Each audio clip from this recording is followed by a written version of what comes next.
திருச்சிற்றம்பலம். திருவாசகத்தில் திருச்சதகம் 85வது பாடலை பார்க்க இருக்கிறோம். 84வது பாடலினுடைய கருத்தை சிந்தித்துவிட்டு 85வது பாடலை பார்க்கலாம். சிவபெருமான் எல்லாவற்றுக்கும் மேலான பரஞ்சோதியாகவும் ஆணாகவும் பெண்ணாகவும் ஆரமுதாகவும் தந்தையாகவும் எல்லோருக்கும் தலைவனாகவும் இருக்கிறான். அப்படிப்பட்ட பெருமானே, உன்னை காணுகின்ற வழி எனக்கு தெரியவில்லை. திருப்பெருந்துறையிலே உன்னை பல நாட்களுக்கு முன்பு கண்டிருந்தாலும் அப்பொழுது உன்னை முகமனாக பேசி எனக்கு என்ன நலத்தை நான் செய்து கொண்டேன்? நீ மீண்டும் என்னுடைய பார்வைக்கு என்னுடைய தரிசனத்திற்கு வராததன் காரணமாக நான் பேசியதெல்லாம் பயனற்று போய்விட்டன. நான் உன்னை அடையக்கூடிய வலிமை இல்லாதவனாக போய்விட்டேன். அதை பார்த்து எனக்கு உன்னை அடைய முடியவில்லையே என்பதற்காக எனக்கு எந்த விதமான நாணமும் எனக்கு இல்லை. ஆகவே நான் உயிர் இருந்தும் இல்லாதவன் போல ஆகிவிட்டேன். இந்த நிலையில் எதை பற்றுக்கோடாக கொண்டு உனது திருவருளை நான் அடைவேன் அப்படிங்கிறது 84வது பாடல். இப்பொழுது நாம் 85வது பாட்டுக்கு வருகிறோம். மானேர் நோக்கி உடையாள் பங்கா மறையீரறியா மறையோனே, தேனே அமுதே சிந்தைக்கு அறியாய், சிறியேன் பிழைபொறுக்கும் கோணே, சிறிதே கொடுமை வரைந்தேன், சிவமா நகர் குறுக போனார் அடியார் யானும் பொய்யும் புறமே போந்தோமே. இந்த பாட்டில் ரொம்ப கொண்டு கூட்டு செய்ய வேண்டியதில்லை. இந்த சிறிதே கொடுமை பறைந்தேன்கிற வரி இருக்கு பார்த்தீங்களா? சிறிதே கொடுமை பறைந்தேன், அதை மட்டும் கடைசியில் வச்சுக்கிட்டா அந்த பாட்டு அப்படியே சரியாக வரும், சரியாக பொருள் காணும்படியாக வந்துடும். சிறிதே கொடுமை பறைந்தேன்.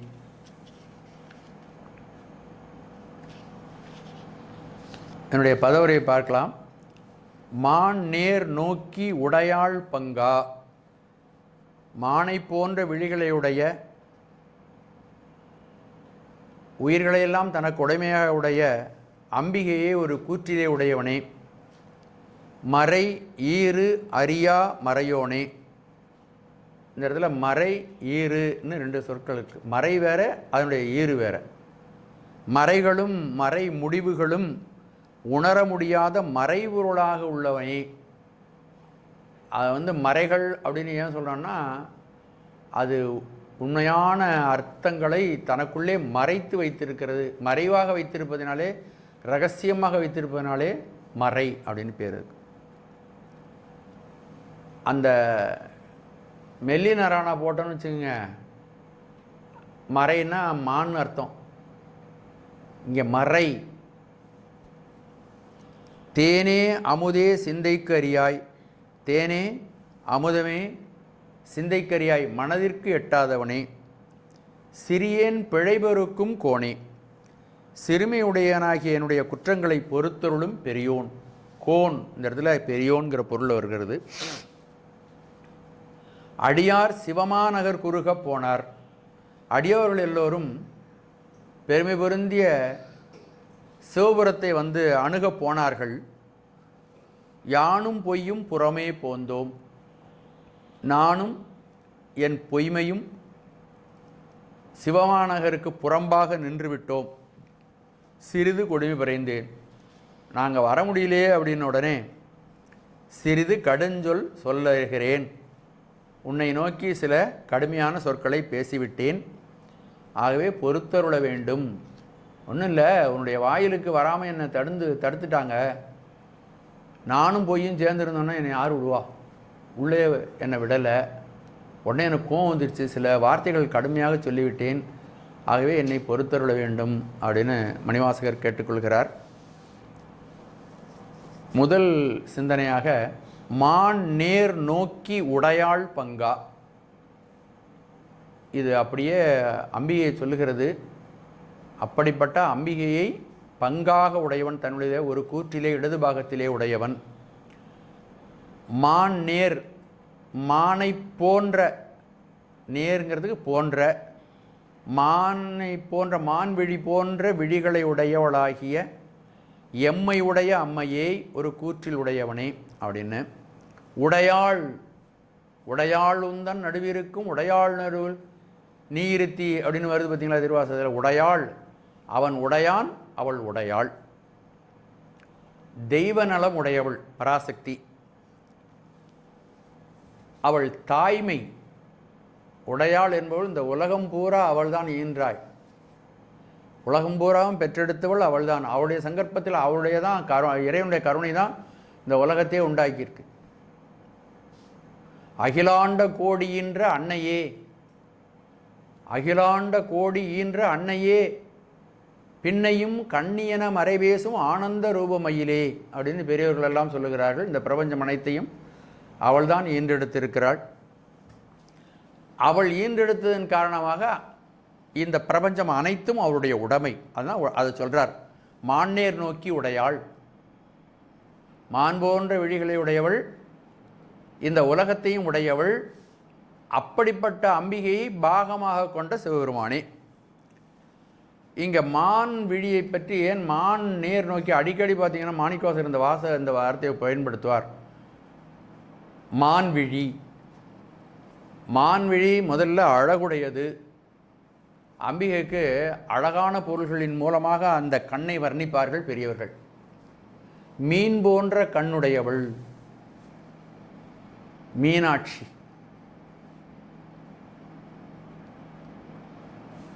அந்த கண்ணு அந்த மீன் போன்ற வடிவத்தில் இருக்குமா. அது மாதிரி கண்ணை அந்த உவமையோடு சொல்வார்கள். இங்கே மானின் விழி என்னன்னா, மானின் விழி அழகானது. அதோடு கூட அந்த மானின் விழிக்கு இன்னொரு குணம் உண்டு. தன்னுடைய மருட்சியை, தன்னுடைய அச்சத்தை, என்னுடைய பயத்தை வெளிப்படுத்தும் அந்த விழிகள். இங்கே அம்பிகைக்கு என்ன பயம்? ஏன் அதை உபயோகப்படுத்தியிருக்கிறாங்க? அழகுங்கிற பொருளை மட்டும் உபயோகப்படுத்தியிருக்கிறாரா? பயம், அச்சம் அப்படிங்கிற பொருளை உபயோகப்படுத்தியிருக்கிறாருன்னா அதில் அச்சமும் இருக்கிறது. ஒவ்வொரு அடியாருக்கும் அருள் புரிவதற்கு எழுந்தருளும் பொழுது அம்பிகையும் உடன் வருகிறாள். சுவாமி என்ன பண்ணுவாரா? அவனுடைய தகுதி பார்த்து ஒவ்வொருவருக்கும் அருள் புரிவான். தகுதி குறைச்சலாக இருந்தால் அவனை தகுதி வர்றதுக்கு வழியையும் அவனுக்கு ஏற்படுத்தி கொடுப்பான். அம்பிகைக்கு கருணை மிகுதினாலே எல்லாருக்கும் அருள் கொடுத்துட்டா தேவலாமே அப்படின்னு அவங்க நினைப்பாங்களாம். அப்போது ஒரு பக்தனிடம் தன்னுடைய அருளை கொடுப்பதற்கு இறைவன் எழுந்தருளுகின்ற பொழுது இந்த பக்தனுக்கு முழுமையாக அருளை கொடுக்காமல் விட்டு விடுவாரோ சாமி அப்படின்னு அம்பிகைக்கு பயம் இருக்குமா. அதனால் அவருடைய கண்களிலே பயம் தெரிகிறது. மான்னேர் நோக்கி உடையாள் பங்கா. அம்பிகை வேறு சாமி வேறு கிடையாது. இதெல்லாம் ஒரு நயம். அம்பிகைக்கு என்ன பயம் வந்திருக்கு? நம்முடைய தகுதிக்கு என்னவோ அதை நிச்சயமாக இறைவன் அம்பிகையும் வழங்கி விடுவார்கள். இதே மாதிரி இந்த மான்விழிங்கிறத சம்பந்தர் பெருமான் தன்னுடைய பாட்டில் ஒன்று பயன்படுத்துவார். இந்த இடத்துல ஒப்பு நோக்கி அதை பார்க்கலாம். நம்ம எந்த இடத்துலன்னா, சம்பந்தர் பெருமானுக்கும் சமணர்களுக்கும் ஒரு பிணக்கு வாத பிரதிவாதம் நடைபெறப் போகிறது. மங்கையர்க்கரசியாரும் குலச்சிறையாரும் மதுரை பாண்டிய நாட்டில் சமணம் தழைத்து சைவம் ஒடுங்கி போய்விட்டது, இதை வளர்க்க வேண்டும், மீண்டும் சைவத்தை இந்த நாட்டிலே உண்டு பண்ண வேண்டும் என்பதற்காக திருஞான சம்பந்த மூர்த்திகளை கூப்பிட்டார்கள். இந்த கதையெல்லாம் உங்களுக்கு தெரியும். அவர் வந்தார். வந்த உடனே ரெண்டு பேரும் அவங்க முதல்ல அவர் ஊருக்குள்ளே நுழைஞ்ச உடனேயே அவர் இருந்த ஆசிரமத்தில் தீ வச்சுட்டாங்க இல்லையா. இதெல்லாம் அறிந்தார்கள். அறிந்து பயப்படுறாங்க. அந்த அம்மா பயப்பட்டு கொண்டு எப்படியாவது இவரை காப்பாற்றி நம்ம தானே கூப்பிட்டு இருந்திருக்கோம், அதனால் இவங்களை பத்திரமாக பாதுகாத்து திரும்பவும் அவர்கள் சைவ நெறியை பரப்புவதற்காக தமிழகம் செல்லணும் அப்படின்னு நினைக்கிறாங்க. அவள் பயந்து மருண்டு அவருடைய பார்வை பார்த்த உடனே திருஞான சம்பந்தர் ஒரு பதிகம் பாடுகிறார். எப்பொழுதும் பெரியவர்கள் சாதாரண நரன் மர்மாம்சம் பொருந்திய இந்த உடம்பை பாடவே மாட்டாங்க. அவங்க எங்கேயும் பாடினது கிடையாது. ஆனால் மங்கையர்க்கரசியாரை போற்றி பாடியிருக்கிறார். குலச்சிறையாரை சில பேர் பாராட்டி அவர் பாடியிருக்கிறார். ஏன்னா அவங்களுடைய தெய்வீக குணங்களுக்காக. மனிதனை பாராட்டக்கூடாது, நம்ம நரஸ்துதி என்று சொல்வார்கள். அது ஒரு பொழுதும் தேவையில்லை. ஒருத்தனை புகழ்ந்து நம்ம செய்கிறதெல்லாம் சிவனை புகழ்ந்து பாடணுமே தவிர நரஸ்துதி நமக்கு வர்ற ஆதாயத்திற்காக, நமக்கு வர்ற உதவிக்காக நம்ம முகமனா ஒருத்தரையும் பேசணும்னு அவசியம் கிடையாது. அப்போது திருஞான சம்பந்தர் இவங்க பயப்படுறதை பார்த்துட்டு அவங்களுக்கு ஆறுதல் இவர் சொல்கிறார். இவருக்கு பாதிப்பு வந்துடுமோன்னு அவங்க கவலைப்படுறாங்க. அந்த மங்கையர்க்கரசியாருக்கு ஆறுதல் சொல்லுகிறார். அப்படி சொல்கிறது அந்த பாட்டினுடைய முதல் வரியே, அந்த பதியத்தினுடைய முதல் வரியே, மானின் நேர்விழி மாதராய், மானின் நேர்விழி மாதராய்.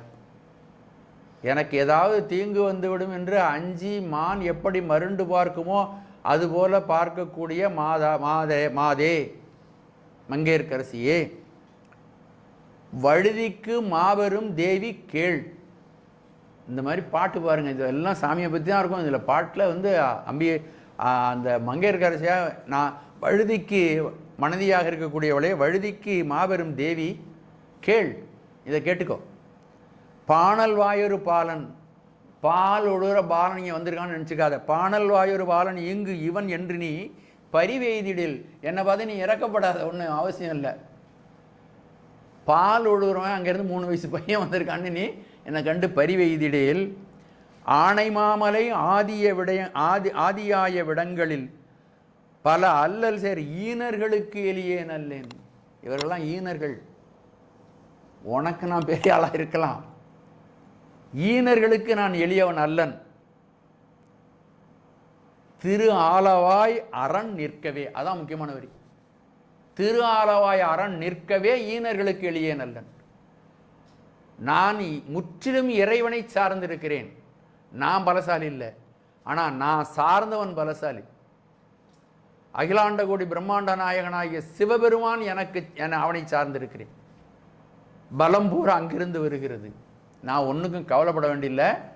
ஆகவே எனக்கு ஏதாவது தவறு இந்த அமணர்களால், ஆனமாமலை ஆதியாய இடங்களில் பல அல்லல் சேர் ஈனர்கள், அவர்களால் எனக்கு என்ன துன்பமும் வந்துடாது.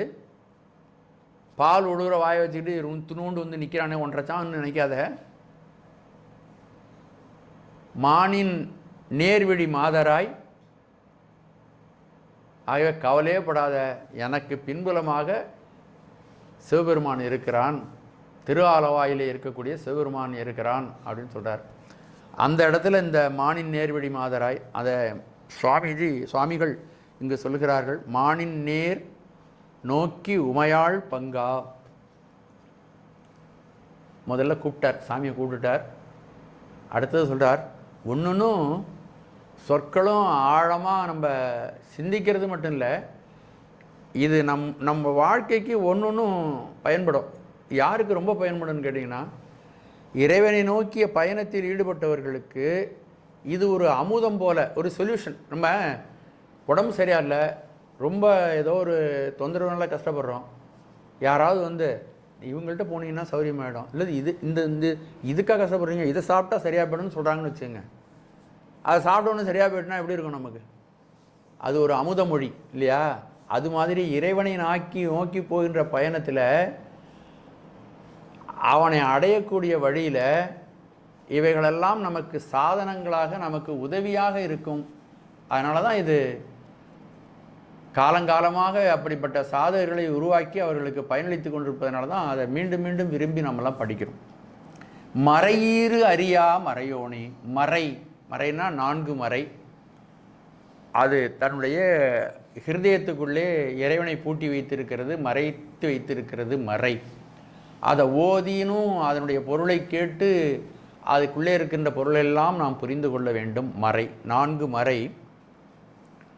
அந்த 4 மறைகளுக்கும் முடிவிலே ஈறுன்னா முடிவு.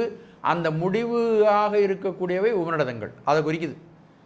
அதில் ஈறுன்னு போட்டிருக்க மறையினுடைய முடிவுன்னு சொல்லிட்டு நம்ம அப்படியே அதை தாண்டி போயிடலாம். ஆனால் அதில் விஷயம் இருக்குது. மறை ஈறு, மறை வேறு, மறை ஈறு வேறு. ஒவ்வொரு வேதத்திலும் உபநிடதங்கள் இருக்கின்றன.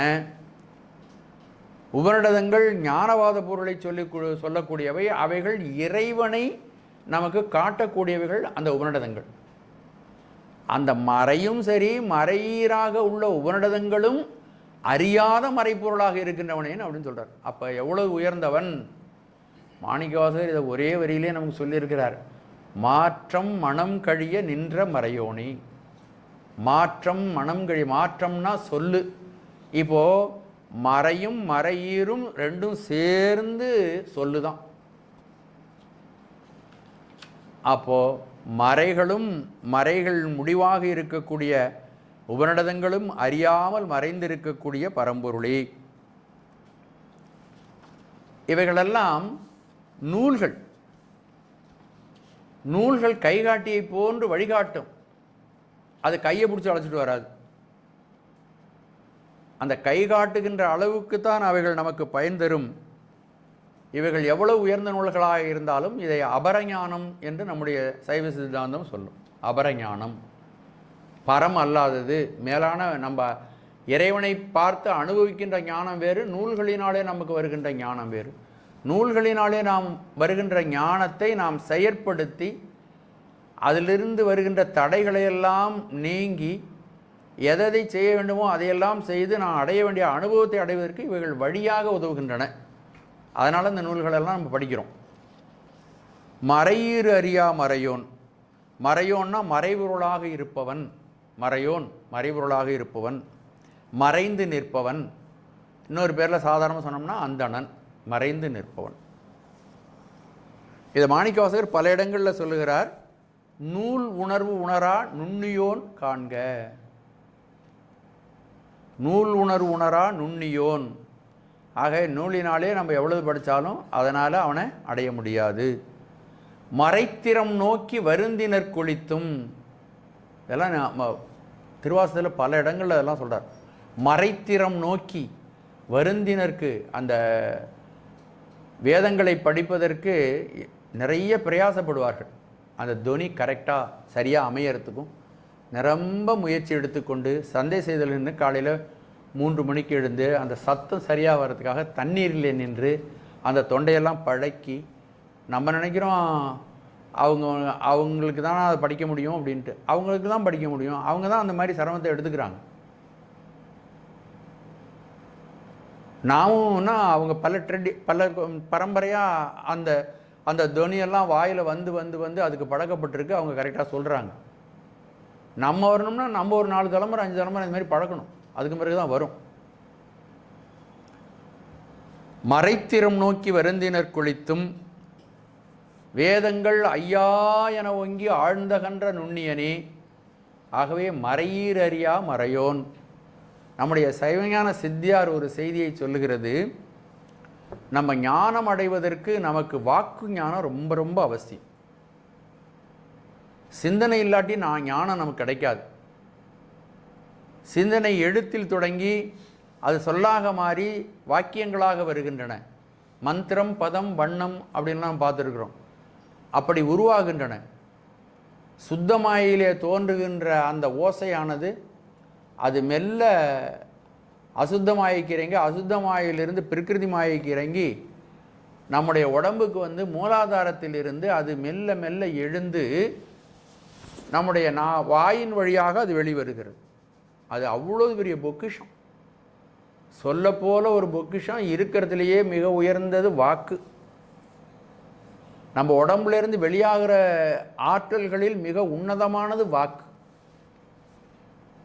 அதனால தான் மாணிக்கவாசகர் வாக்கு உன் மணிவார்த்தைக்கு ஆக்கி.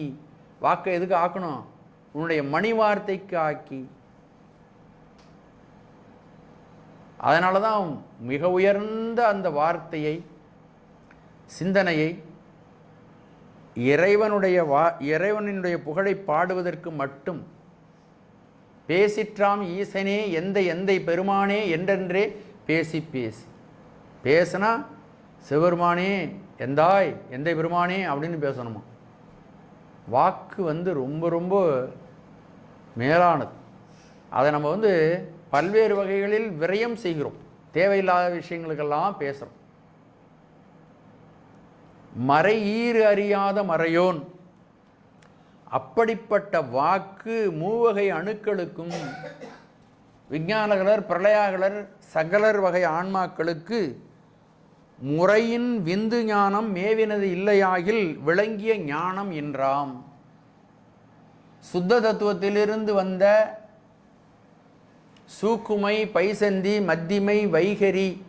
வைகரி என்பது இரண்டாக பிரிந்து சூக்கும வைகரி, தூல வைகரி இந்த 5 வாக்குகளாக வரவிட்டால் இந்த 3 தரத்தில் உள்ளவர்களுக்கும் ஞானம் இல்லை.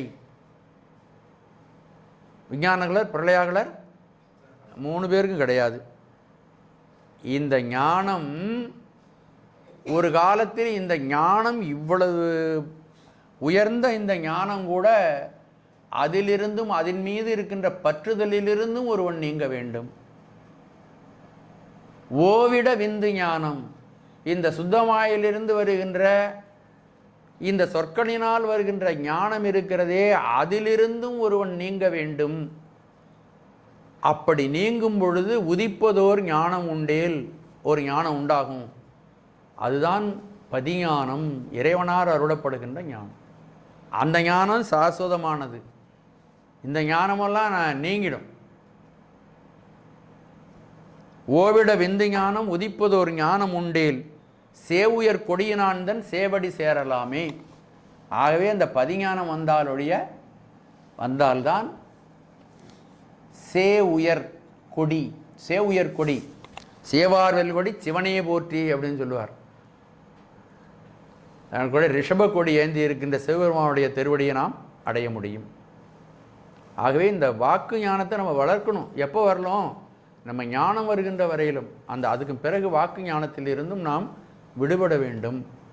ஏனென்றால் நாம் இறைவனை சென்று அடைவதற்கு முன்பு இறைவனை அடைவதற்கு எவையெல்லாம் கருவியாக கொடுக்கப்பட்டோம் அந்த கருவியை நீக்கிவிட்டு அதிலிருந்து மேலான பரஞானத்தை நாம் அடைதல் வேண்டும். அப்படித்தான் போகணும். மூவகை அணுக்களுக்கும் முறையின் விந்து ஞானம் மேவினது இல்லையாகில் விளங்கிய ஞானம் என்றாம். ஓவிட விந்து ஞானம் உதிப்பதொரு ஞானம் உண்டில் சேவுயர் கொடியினான்தன் சேவடி சேரலாமே என்பது சிவஞான சித்தியார். மறையீறு அறியா மறையோனே. ஆகவே இந்த மறையும் அதனுடைய ஈரும் அறிய முடியாத இடத்தில் இருக்கக்கூடியவன். இதை சுவாமி சிவபுராணத்தில் எல்லாத்துக்கும் விதை அதுக்குள்ளே இருக்கும். மாற்றம் மனம் கழிய நின்ற மறையோன்.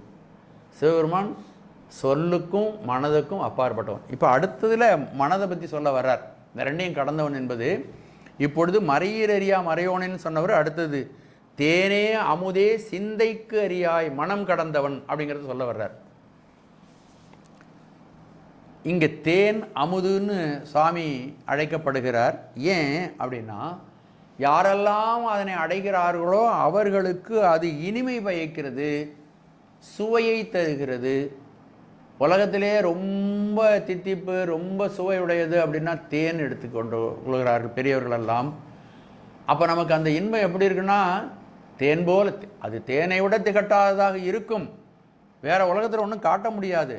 ஏதாவது ஒன்று காட்டணுமேனு அந்த உதாரணத்தை காட்டுறாங்க. தேனே அமுதே சிந்தைக்கு அறியாய். சிவபெருமான் நான் கொஞ்ச நாளைக்கு முன்னாடி சொன்னது போல் ரிஷபாரூடராக அம்பிகை சமேதரனாக எழுந்தருளி திருவீதி உலா வரும்பொழுது அவன் அடியார்களுக்கு இளையவனாக வந்து காட்சி கொடுக்கிறான். அது தேன். ஏன்னா புஷ்பத்தில் தேனி எடுத்துகிட்டு வந்து நமக்கு நல்லா தயாராக கொடுத்துருது. நம்ம பாட்டிலில் வாங்கி நம்ம சாப்பிட்றோம், வீட்டில் ஸ்பூன் போட்டு சாப்பிட்றோம், ரொம்ப எளிமையாக கிடச்சிருது. அமுதம் அப்படி கிடைக்குமா? அது யாருக்கு கிடைக்கும்னா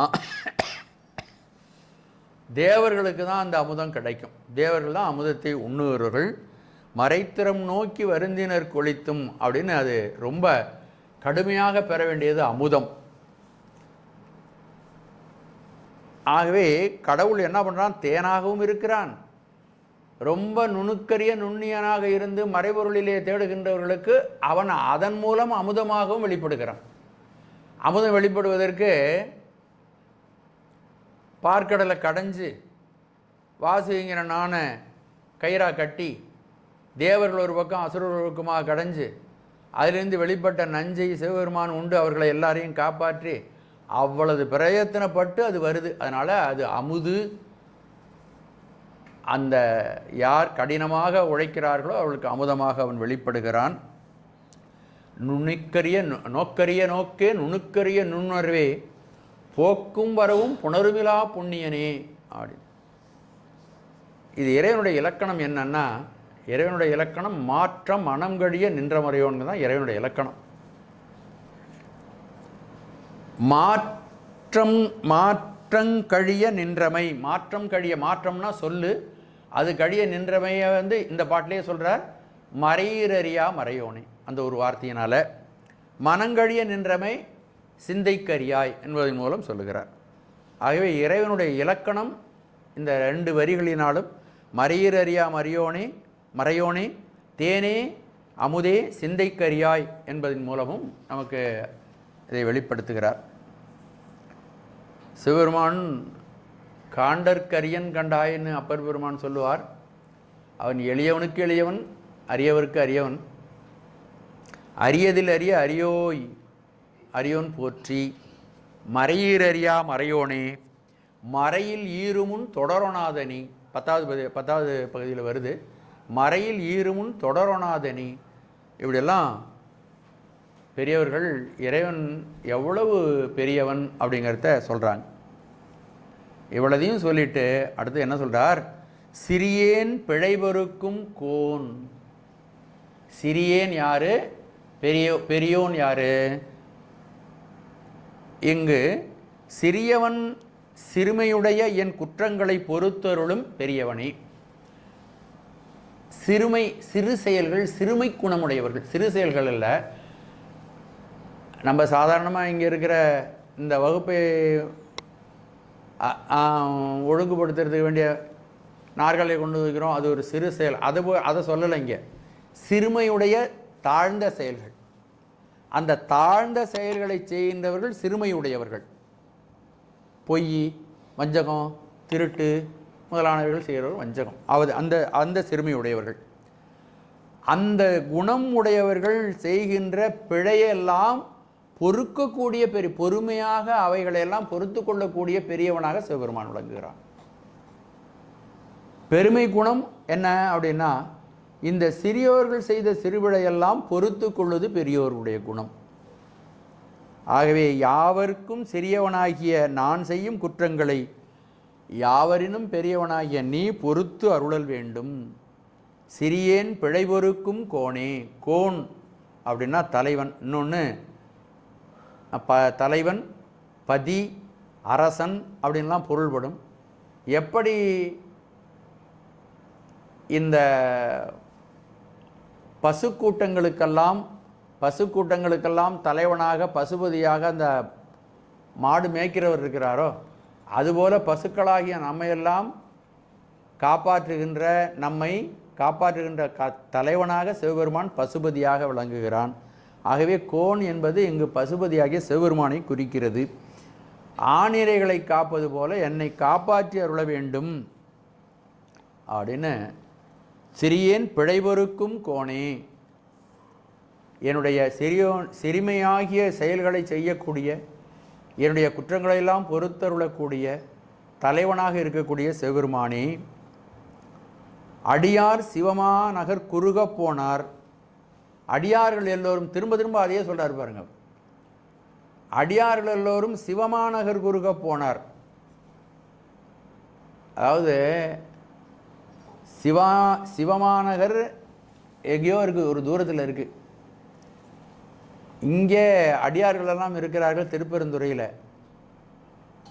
அவங்க என்ன பண்ணாங்களாம், அந்த சிவமாநகர் இவர்கள் இருக்கின்ற இடத்தை விட்டு இந்த இடம் குறைஞ்சு வர குறுகும்படியாக அவர்கள் அங்கு சென்று விட்டார்கள்.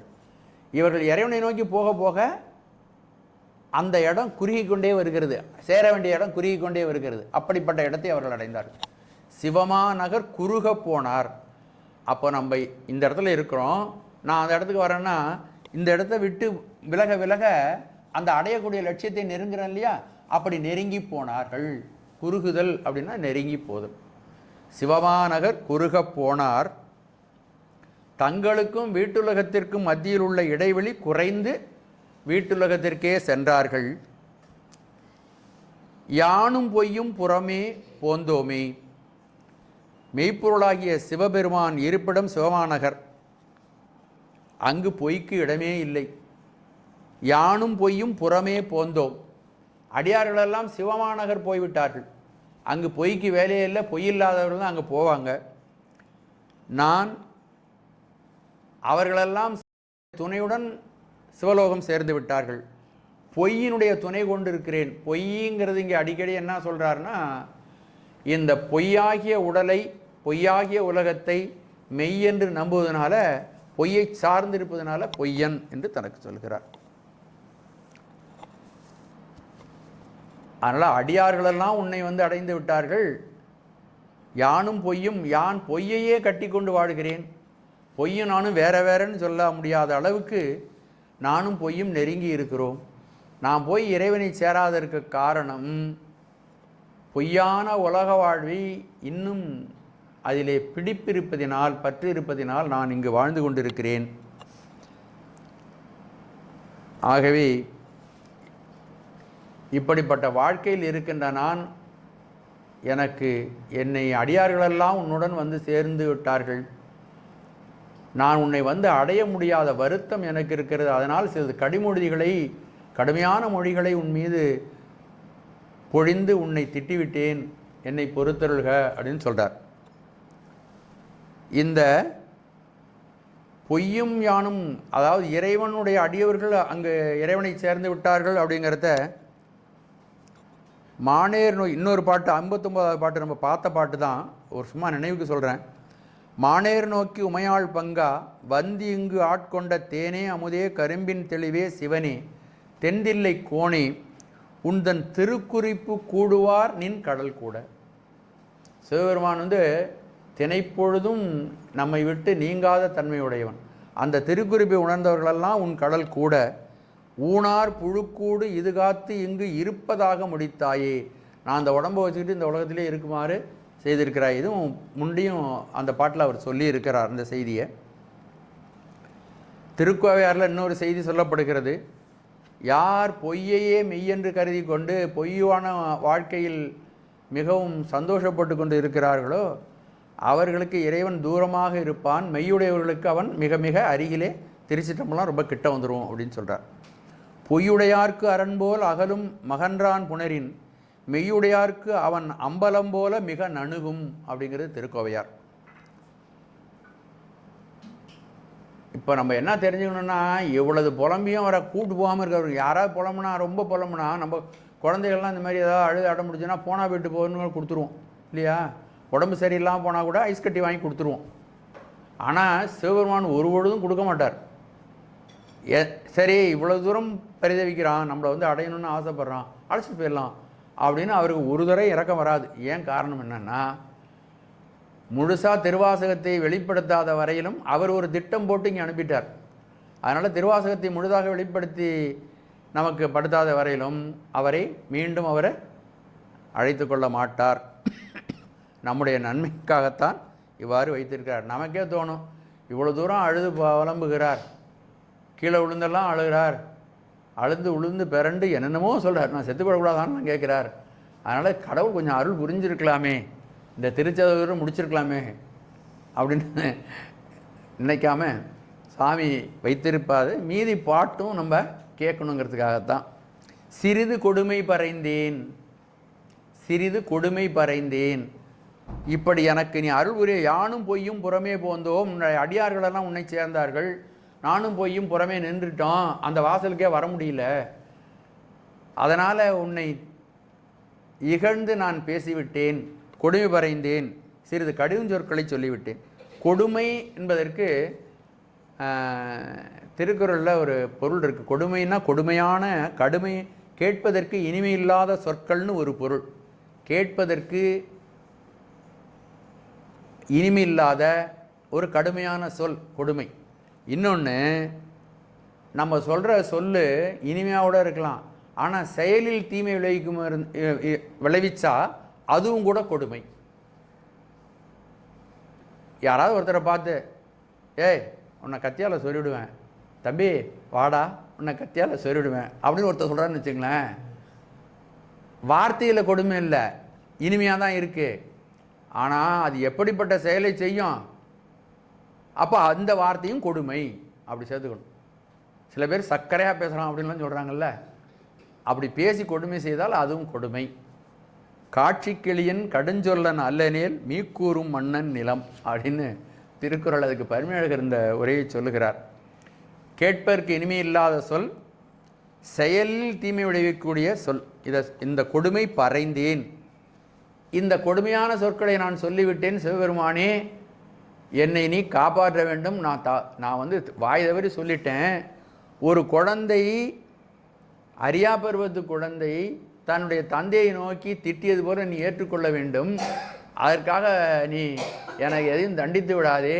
ஒரு குழந்தை பேசுவது போல பேசிவிட்டேன், அப்படி பேசியது தப்புன்னு தெரிஞ்சுக்கிட்டேன்ப்பா, என்னை ஒன்றும் பண்ணிடாத, உன்னுடைய திருவருளை மட்டும் கொடு, நீ உன்னுடைய தரிசனத்தை மீண்டும் தா அப்படின்னு இந்த பாடலில் சொல்லுகிறார்.